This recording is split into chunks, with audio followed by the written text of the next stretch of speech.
Be in orbit.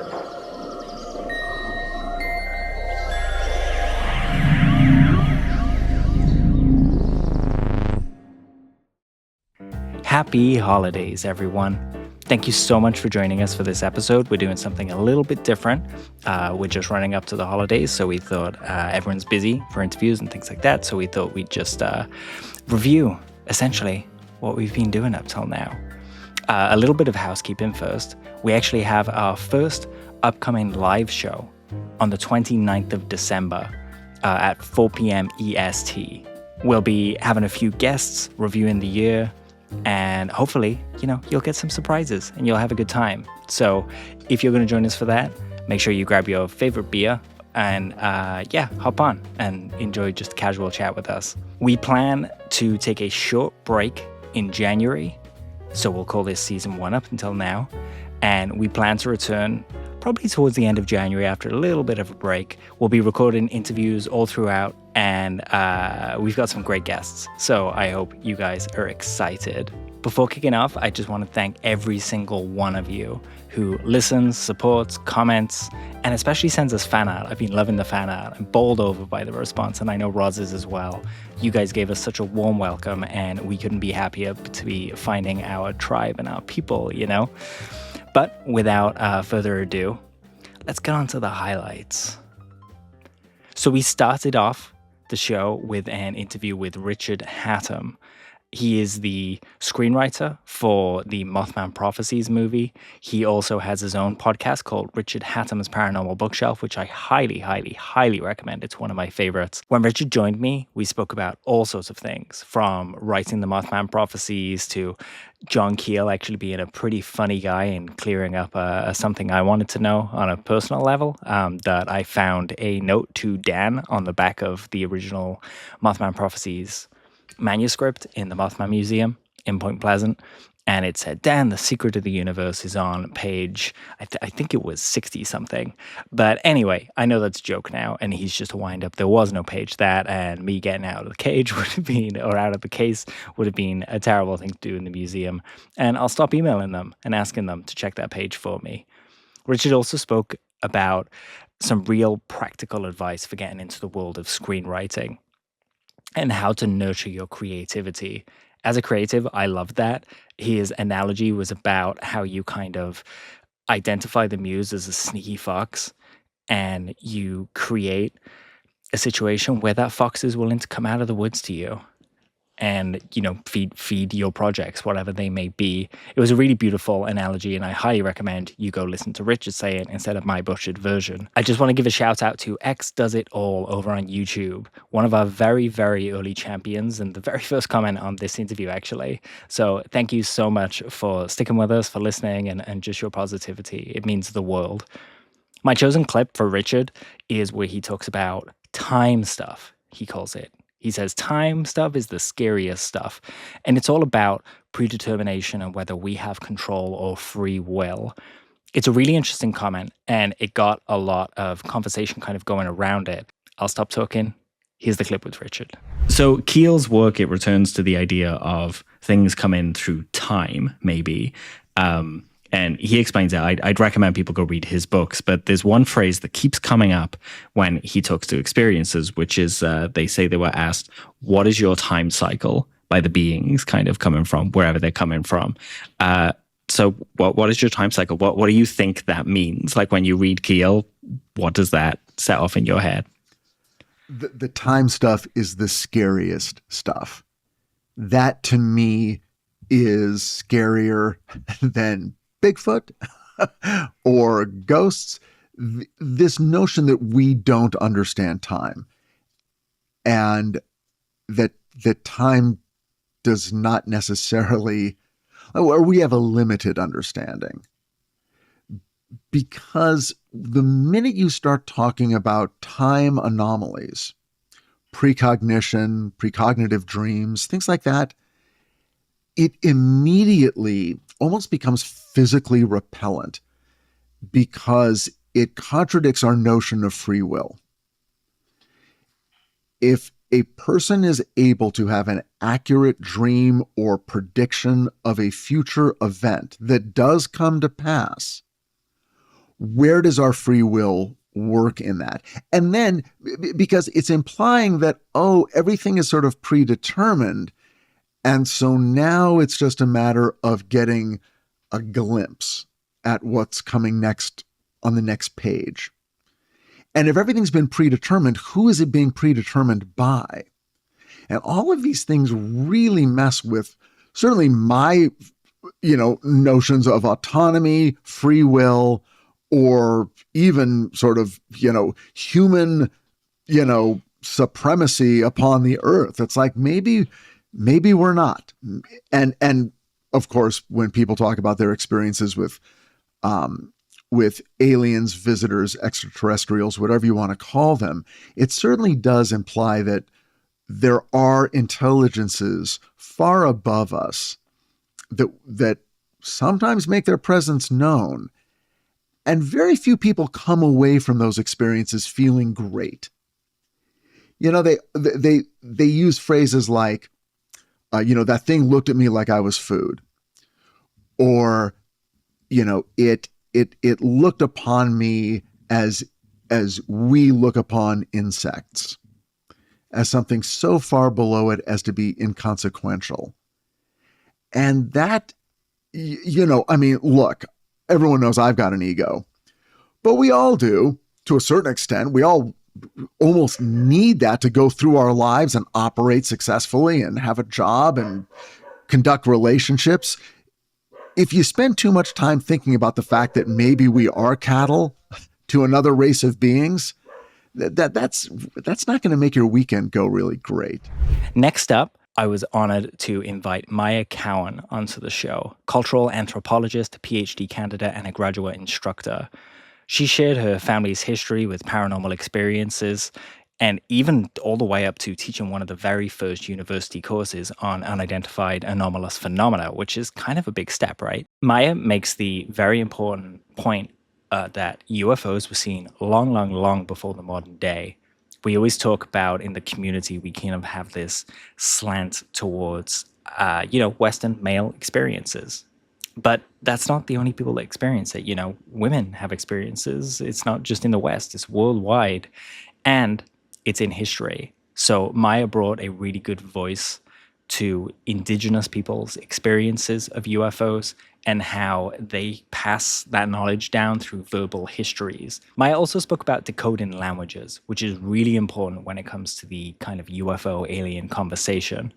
The first thing we're going to have to do when we meet something that isn't us is talk or communicate.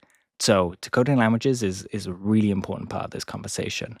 We had a lovely email, probably one of my favorites since starting this, from a listener about this episode.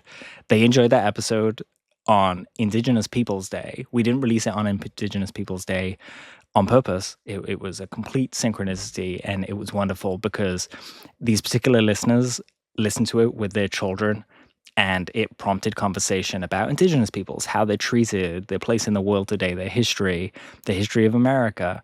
And so that's just amazing to, when we started this, I would have been happy with one person listening and getting a kick out of it. And here we are going multi-generational through a single family and, providing a base for a really great, rich, serious conversation. So I love that.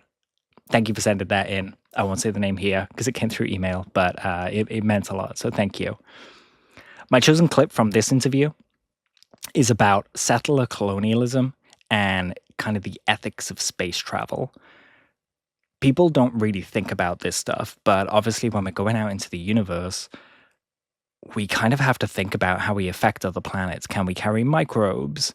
Can we, essentially infect another planet by accident with some disease from Earth, or, just ruin the environment there? And on top of that, people can barely coexist on Earth together.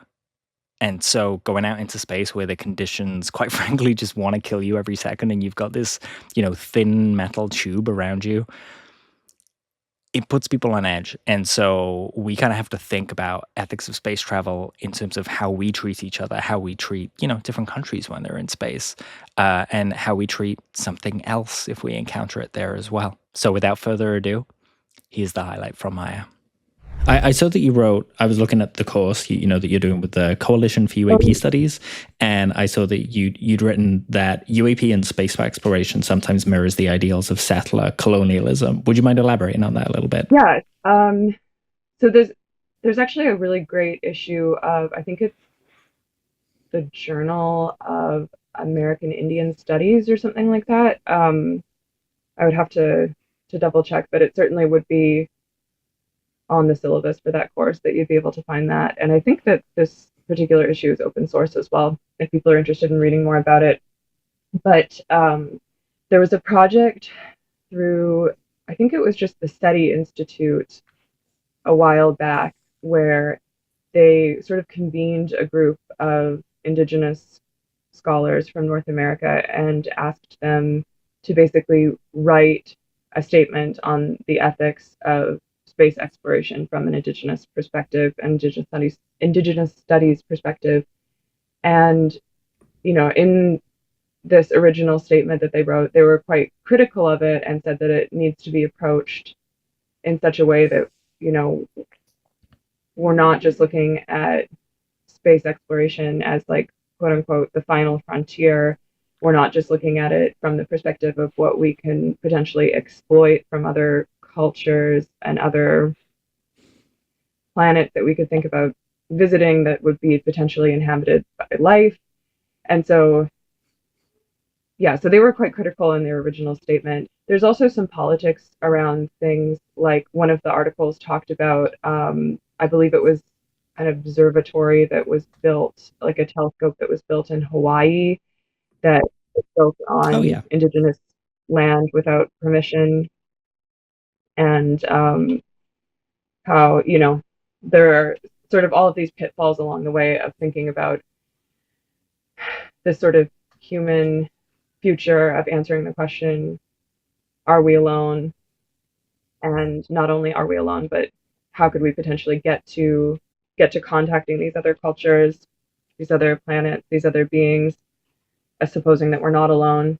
And what should that look like, so that we're not doing it in a way that is mirroring the real horrors of the colonial project. Absolutely. It's definitely worth us all kind of remembering that everyone's an alien somewhere, right? And when we go to these other planets and we go to these other cultures, even on our own planet, that we should tread kindly and carefully and not just exploit what's Absolutely. there. Following Maya, I invited on Dr. Michelle Fournet. She is a marine ecologist and acoustic researcher. Essentially, my second serious interview. And Michelle took us, or should I say Dr. Fournet, took us into the mysterious world of whale communication. And she reflected on what whales, an intelligent non-human species that communicate through intricate song, might teach us about connection, cooperation, and how we might one day speak to a non-human intelligence after first contact. It was a very rich conversation. We even spoke about how marine life rebounded during COVID and how we should probably be leaning into the unintended benefits that came from that. Another thing that I feel kind of, passed by like ships in the night was that interview actually contained a question from Luis Elizondo. He asked Dr. Fournet about establishing a baseline for nonverbal cues. Now, my partner and lovely wife, Elena, calls this loose clues, where he doesn't outright say something, but he'll like hint at it. And here we have Lou essentially saying like, hey, we have to think about nonverbal cues. So to me, I take from that, hey, these visitors might not speak like us. They might not have language like us. So how do we interact with something that only speaks in kind of physical cues, right? We had some really great feedback emails from you guys for this one. People were really moved by it. I hope it makes you all look at every life form like there's a little more going on inside than we thought. And maybe you've even had some funny conversations with your pets. Do let me know. But my chosen clip from the interview with Michelle is where she explains the whoop kind of sound. In the interview, I point out I have a tattoo of that sound from the movie Fathom. You can see it right here. And that is essentially something that every whale calls out. And it's slightly different between each whale. So they think they're calling their names into the darkness. And when I think about that, I just think about life for everyone in general, right? We're not particularly defined until we start interacting with others and they kind of say, "Oh, here I am too." And then your character emerges as you interact. Very, very similar to humans, and whales are just, the oldest culture on Earth. Arguably, I mean, Michelle says that. I assume she knows more than me, so she definitely does. So yeah, without further ado, I'd love to show you this clip. Bear in mind, these whales are shouting "I am" essentially, and for those of you out there with a keen ear, I'm sure you're responding with "I am that I am," and I think that's intentional. So let's talk about some of these sounds. So in the film, we identified there was the teepee, the droplet, the growl, quite a lot of calls, but there was one kind of magical one called a whup call. That seemed to be the key. Can you tell me about that and whether all humpback whales make it? Yeah. This call, I think, is one of the most important sounds that humpback whales worldwide produce. So it's a really lovely call. It sounds like is sort of how I impersonate it. And we've done some research, again, sort of laying the foundation for understanding all these things. And in every population that we have looked for this call, we have found it. So I've listened to recordings from Antarctica and heard whup calls. I've listened to recordings from South Africa and heard whup calls, from Hawaii, from Rarotonga, from Iceland, from Norway, from California, from Alaska. Every place where we have looked for it, we have found it. And this call is produced by male whales, by female whales, by young whales, by old whales. And there are several calls that we think are ubiquitous like this that might be innate, calls that are sort of embedded in the humpback whale repertoire. But this one really dominates in that it's very commonly used. And when I've listened to hundreds, probably thousands of hours of humpback whale, acoustic exchanges.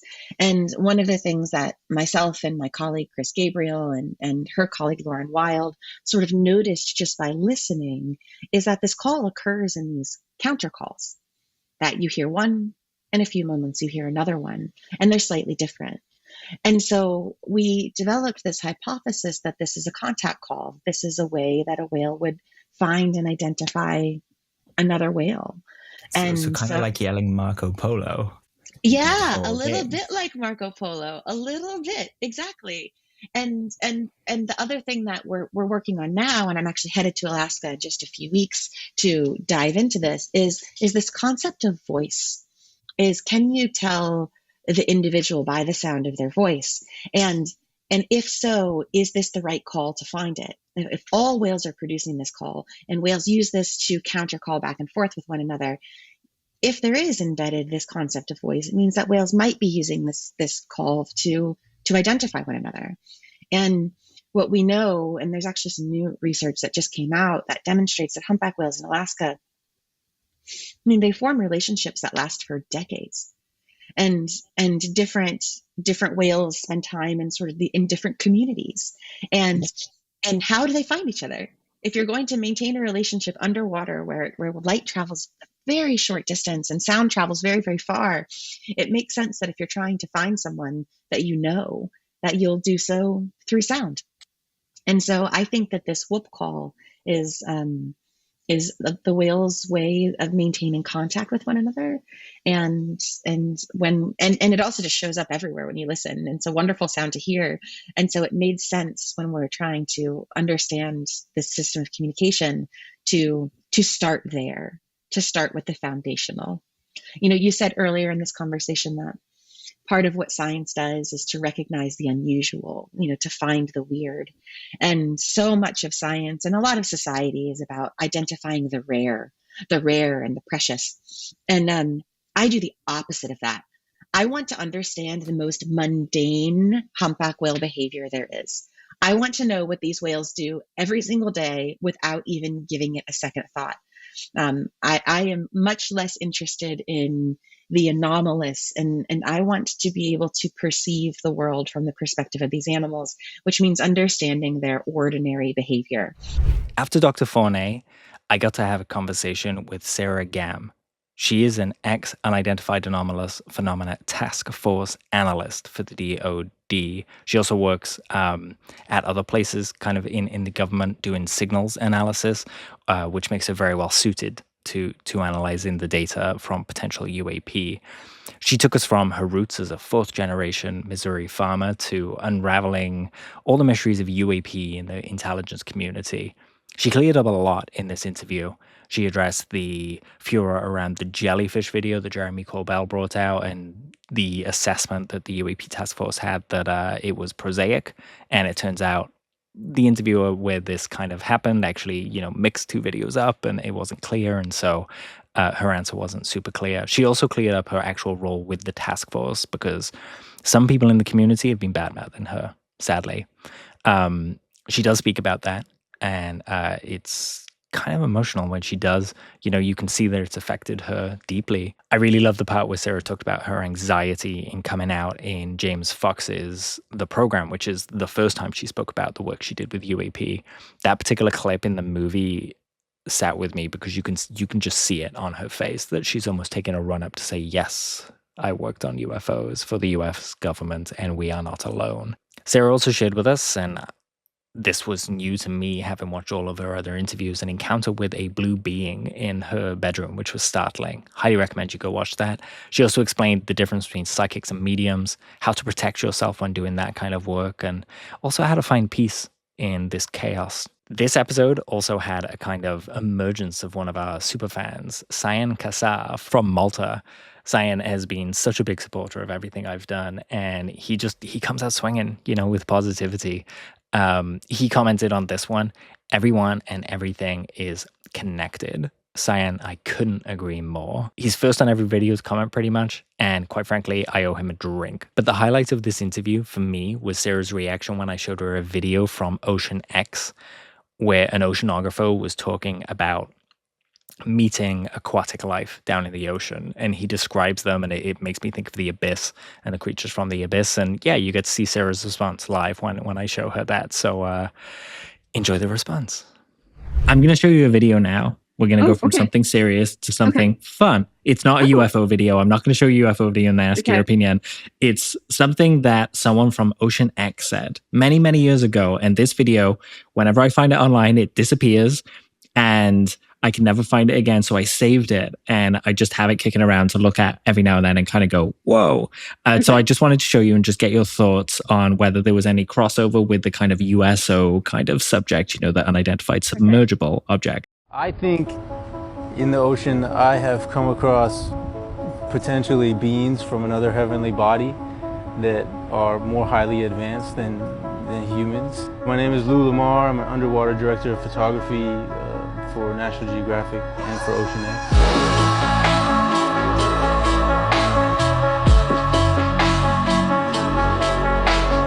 I've seen giant deep-sea arachnids, venomous sea snakes far offshore with bright yellow heads, deep ocean volcanoes, technicolored deep ocean chemosynthetic worms, sharks in a frenzy, orcas swarming all around me, some sort of, hyper advanced aquatic alien creatures inhabiting the shallow waters, which almost look like stingrays. It's always the most beautiful place for me to be in, this three-dimensional void of space and quiet. Probably should be scared of, giant pissed off whales headed right my way with their jaws open, but for some reason my heart rate just stays low and I just stay calm and keep cruising. Okay, so not only does that guy have probably what is one of the coolest jobs in the world by how he's saying he spends his day, but he says some really provocative things there. What did you think? My first thought is, so what we haven't talked about is I'm also a psychic medium. So some of my experiences through my meditations and my mediumship and some of my healing sessions of clients, some of that resonated with me there. With my science hat, so of course two different hats, even though the worlds are married and they're one. I have definitely seen I'm trying to think of how to phrase it and how I've likely phrased it before, just making sure I won't have work issues. Um, Objects going in and out of water.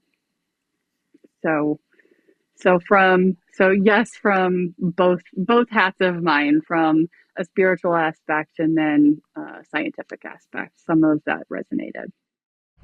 Next up, we had Geraldine Sutton Sith. Geraldine was an amazing find. I actually met her a few years back when my wife and I were traveling across the USA, and I came across the Etsy store where she sells these little things. This is a Goblin on a Shelf. She actually sent me this one after the interview as a thank you, which was super kind of her. Thank you, Geraldine, if you are listening. So Geraldine is the daughter of the lead witness, Elmer Lucky Sutton, of the Kelly Hopkinsville Goblin encounter. And in this interview, Geraldine walks us through the full encounter, the UFO scene dropping into a gully, the little men at windows that her grandma described as goblins, the gunfire, the panic, the police involvement, the what she called the invasion of the people, i.e. the people come in afterwards and they were just taking things from the house. It was insane.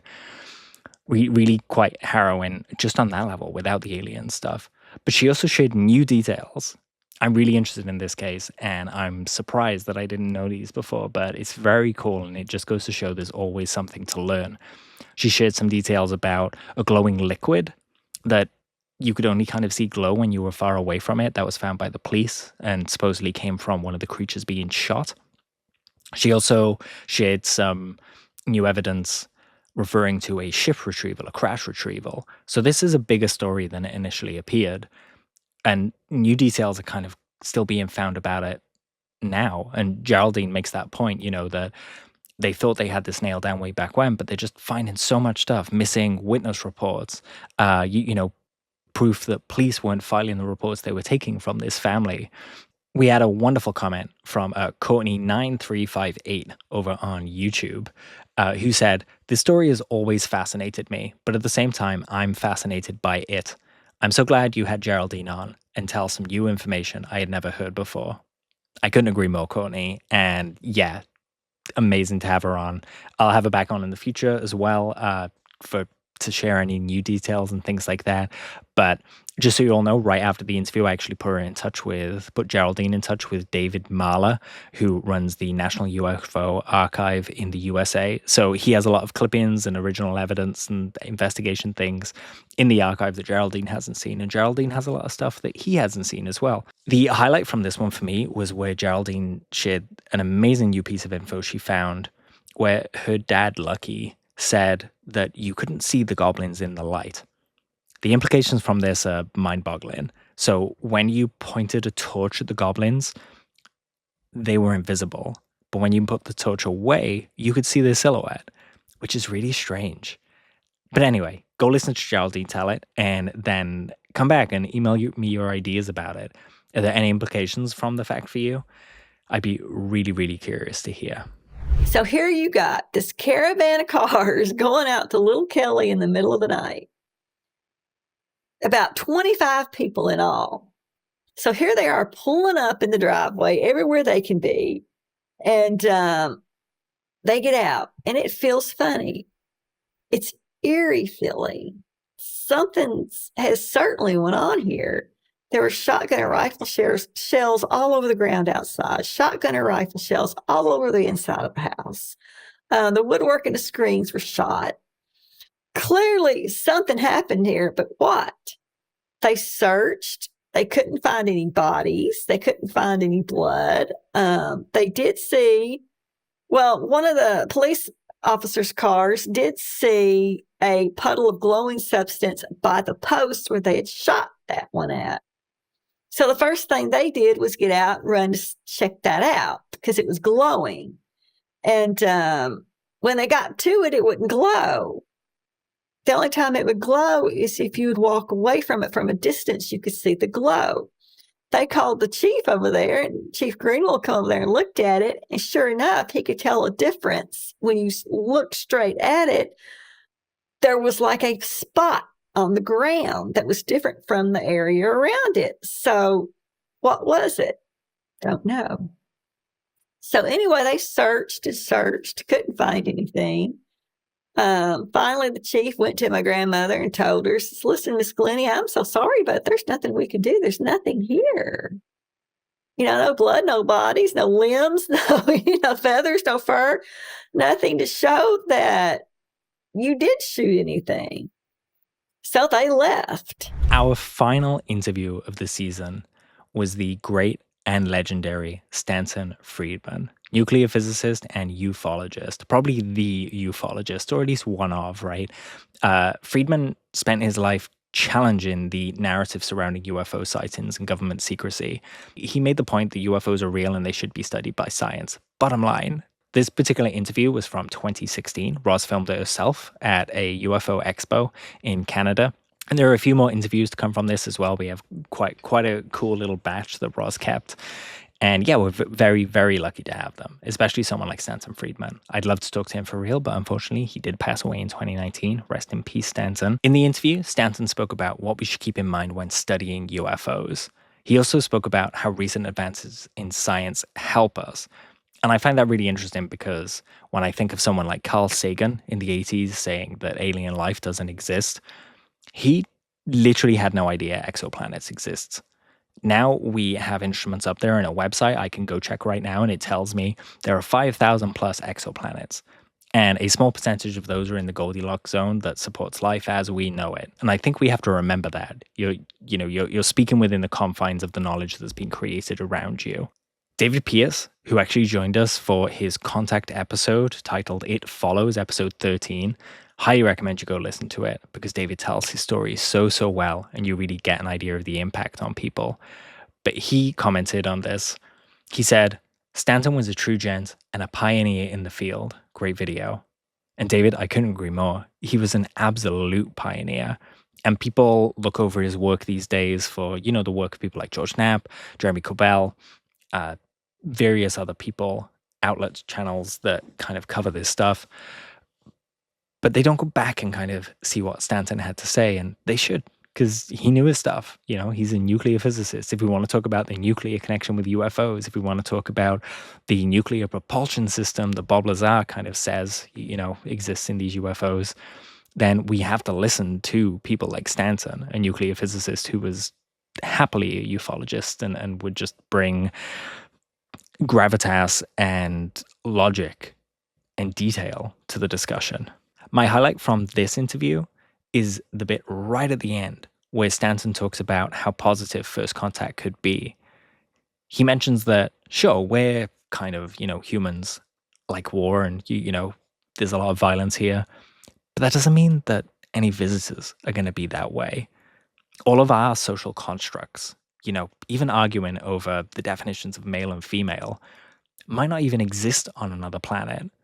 Please enjoy this clip from Stanton Friedman. I'd like to see the time come when the government says, well, yeah, we've been lying for 70-some years. And here are the reasons. I suppose there would be some kind of explanation. And the thing that bugs me a little bit, this year the military budget will be $1 trillion on planet Earth. And lots of kids died of starvation yesterday and the day before and the day before that. We need to, I think, realign our thinking on planet Earth because the weapons get better, meaning they can cause more destruction. That's not a good thing. So I'm concerned about the future of my great-grandson. I have one, he's 8 years old. What kind of world is he going to grow up in? I don't think it's appropriate for us Earthlings to spend $1 trillion on things military in a year. We need clean water, clean air, enough food to feed our kids. So I have these larger concerns, and I hope that sometime in the near future, while I'm still alive, that things will get better. We'll have a different recognition of where we fit and where our priorities ought to be and stuff like that. And remember, there's a lesson here. Aliens have been observed for a long time. They haven't destroyed us yet, have they? That's a good sign. Somebody maybe got through the stage of too much technology and not enough sociology. So I'm an optimist because of that. They don't come down and splatter the people all over the place or the buildings. We do that, but the aliens don't seem to. So that makes me optimistic. There is hope for mankind, in other words. Thank you for listening to this highlights episode with me. Before I let you go, I just want to point out a common thread between all of our guests. Every single guest has spoken about compassion, about how we should be decent to the people we meet. Look for small ways that we can help someone's day be better, to make it lighter. Because when we're having a bad day, don't we all just want that little bright spark in the day that's going to turn it around? I know I've had small acts of kindness done for me that have turned a bad day into an incredible day. Take a shot. Do something nice for someone. And I know you're all buying gifts and stuff for people at Christmas, but you know, maybe go to that homeless guy at the end of the street and buy him a coffee and a warm meal. Get him a new pillow or a sleeping bag. You know, these things aren't that expensive, and the impact they have is immeasurable. You never know how that's going to come back around for you as well. The universe tends to reward kindness. And with that, that brings us to the end of the show. I hope you've enjoyed kind of reviewing the first few months of the podcast. I want to say 3, maybe 4. I've thoroughly enjoyed making it. I know Ross has too. We're very proud of what we've done so far, and we're looking forward to getting bigger and better as we go on. We're really excited to take this podcast to new places in 2026 and hopefully have some in-person interviews for the first time with some very exciting guests that we've got lined up. So I hope you have a wonderful holidays. I hope you have a wonderful new year, and I wish you all the luck and love in the universe, but save a little for me if you wouldn't mind. But if you enjoyed this episode, please leave a review on Spotify or on your chosen platform. If you could like, share, or subscribe, that would be very much appreciated, as it helps us kind of find our people. In fact, that would be a good Christmas gift for me. Send this or any of the shows to one person you think might like them. And thank you for that Christmas gift if you do choose to do that. If you'd like to support the show and get access to a 1-hour live chat each month and early ad-free access, you can find us at Patreon. Just follow the link in the show notes or at our website, www.tobehumanshow.com. And most of all, feel free to reach out via the contact page or email us at hello@tobehumanshow.com. You can also find us on Blue Sky, Threads, Instagram, or X at tobehumanshow. And as always, remember to be curious, because the universe is bigger than we know. What It Means to Be Human is a double-barrel production. This week's episode was produced by Roz Mugford and Dan Zetterstrom. Sound post-production by Parker Mosley with technical support from Dale Mugford. Our theme music is by Thunderbird.